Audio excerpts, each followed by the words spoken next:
Hi, and welcome back to the DPAF. And in this podcast, I wanted to talk about whether the fourth vaccine or lockdown 4 will come first. What's going to be next? Is it going to be the fourth vaccine? And people say, well, David, we're just talking about the boosters right now. I mean, that is vaccine 3, isn't it? So we need to have the vaccine 3. And then it's a case of whether or not we're going to have vaccine 4. And I mean, if vaccine 1 or vaccine 2 had worked, you wouldn't need vaccine 3. And of course, if vaccines 1 and 2 and 3 don't work, it's inevitable that you're going to get vaccine 4. Same with the lockdown. If lockdown 1 had worked, you wouldn't have needed lockdown 2. If lockdown 2 had worked, you wouldn't have needed lockdown 3. People said, well, we need lockdown 3 to get us through to the vaccines. They themselves now seem to not work. So from my point of view, it's going to be lockdown 4 all the way. And of course, this plays right into the British government's agenda of fear. Government by fear, in a state of fear. And terrifying the British people is what the government do best. They've been doing it a very long time, and, they're quite blatantly open about it. And of course, this is going on in other countries in the world as well at the same time. British government copy other countries. They are not independent thinkers. They cannot think and govern for themselves. They have to govern in consensus with other Western countries. And obviously, the big news over the last week has been Austria firstly, and then Germany. Kind of locking down the unvaccinated in their countries to coerce them into getting vaccinations, which totally violates the Nuremberg Code, as everyone knows. And of course, the Nuremberg Code was written in a response to the behavior of the German government back in the 1930s and in the early 1940s. So we've kind of gone full circle here. It's interesting to see that the silence coming out of the British government about these manoeuvres in Austria and Germany is totally deafening. You probably wouldn't expect anything less. I remember back to 2015 when Donald Trump was running his presidential campaign and he was sending out all these controversial tweets, and David Cameron was getting up in the Houses of Parliament talking about how outrageous these tweets were, and all the British parliamentarians sort of nodding along and cheering, saying, yeah, this is totally outrageous. But when Austria decides to lock down half its population, when Germany decides to lock down half its population, or the unvaccinated portion, to be more specific, no one in the British government thinks that's outrageous. And of course, it's because the British government want to follow suit. They can't wait to follow suit, amp up the fear more, and, just terrorize their own people. I heard that Israel, of all countries, is going to use anti-terror strategies and military tactics to coerce its unvaccinated population, which is actually pretty small in Israel, into getting vaccinated. So of all countries to believe in societal division, you'd think Israel would be at the bottom of the list, but they're kind of top 3 in the world at the moment. And, isn't it amazing how these governments break the law kind of with impunity? I mean, it's not just on vaccines that British society is willing to throw away innocent until proven guilty, which has got to be totally dead now. It's guilty until proven innocent all the way, or just guilty as charged. They probably won't even give you a chance to prove your innocence soon. My body, my choice is totally dead. I mean, anyone who thinks that's still a thing, needs to get their head examined. I mean, anyone out there that's pro-abortion, if the government can coerce you to take vaccines, do you think they can't coerce you to have an abortion? I think not. Doctor-patient confidentiality, I mean, is that still alive? Of course it's not. It's totally dead. That's totally gone. And, on and on we go with violating the rights of British citizens, violating the English Bill of Rights. I've been talking about this since day one. I've been on it since day one. A lot of the British people are coming round to this now. They're seeing this, vaccine scam for what it is. I mean, these vaccine companies, I heard Pfizer are making $1,000 profit per second.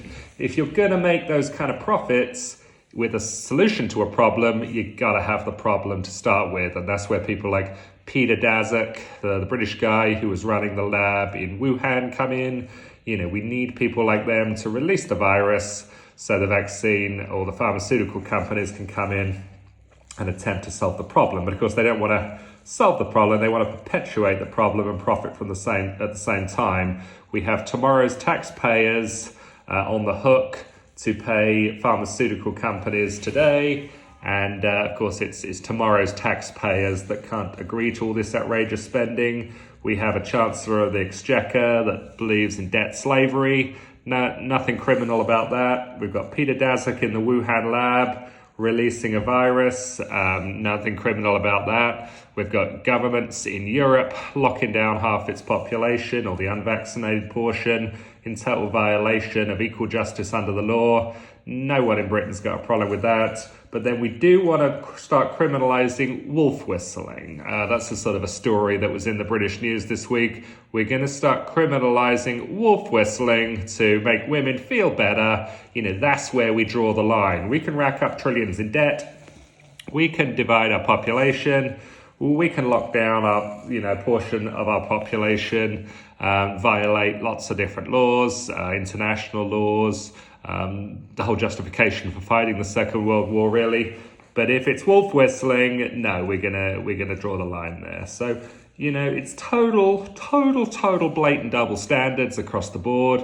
I think it's a total joke. How long is it going to be until millions of British people lose their life savings, lose the asset values of their homes, for example, or their cars, or their pension programs, because, the economy is getting more and more damaged. And of course, the economy was in bad shape before this coronavirus crisis happened. It's pretty ironic that at this point in history, the US dollar is going to be the world's first reserve currency to collapse. We've definitely had national currencies collapse throughout history, but this is the first time we have a world reserve currency that's going to collapse.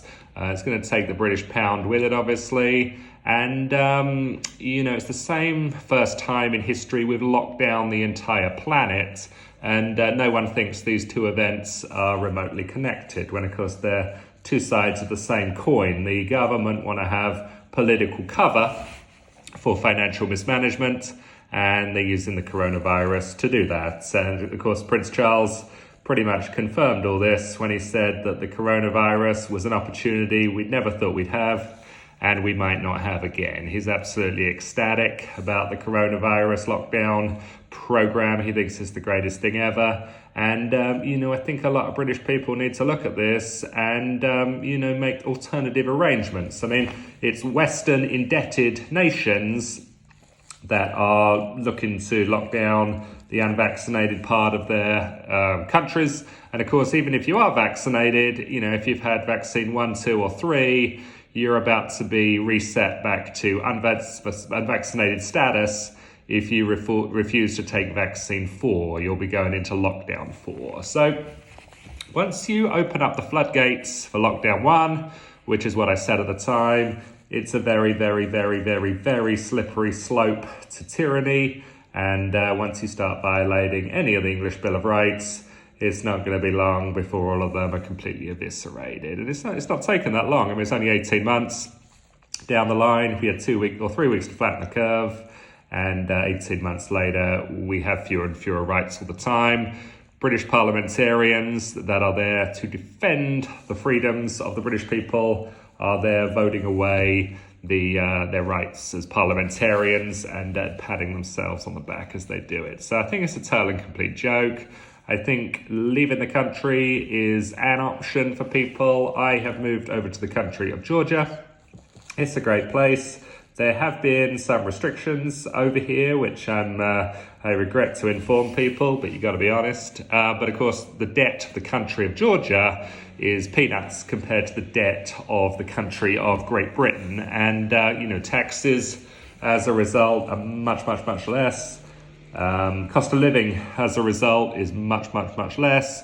So if you're going to work from home in Great Britain, which seems like most people are going to have to do now, you might as well work from home in another country and save a ton of money on cost of living and on tax, and build wealth that way, because there's not going to be any wealth left in Britain once it's all been inflated away or confiscated. So I'm sorry that I cannot be the bearer of better news. I hope everyone in Great Britain is hanging in there.